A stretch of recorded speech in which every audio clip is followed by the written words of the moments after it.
La data è verosimilmente quella del 14 di settembre, dico verosimilmente perché siamo ancora in attesa della data delle elezioni. È evidente che anche questo può essere utile ai fini della chiusura, riapertura, sanificazione.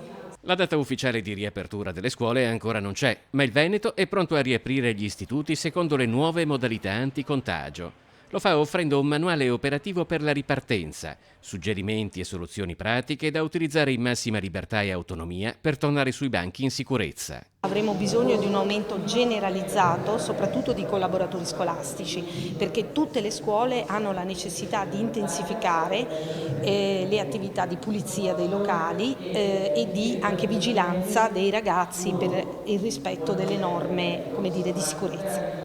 Per gli spazi didattici, la distanza tra i banchi e tra le file dei banchi non dovrà essere inferiore ai 60 cm.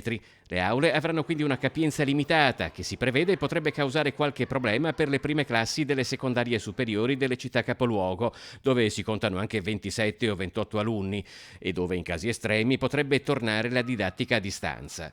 Nel manuale operativo ci sono anche indicazioni temporali sulla durata delle lezioni che a seconda di necessità ed esigenze organizzative potrebbero anche essere di 40 minuti.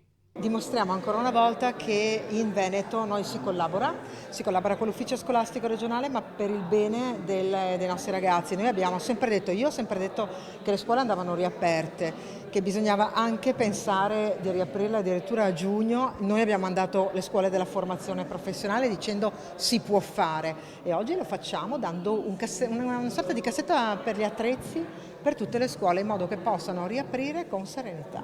Anche in Veneto però la scuola deve fare i conti con una forte presenza di precariato. Quest'anno ho visto che l'ufficio scolastico ha conferito circa 14.000 supplenze, quindi è un numero al quale dobbiamo più o meno aggiungere il numero dei pensionati che è oltre 3.000.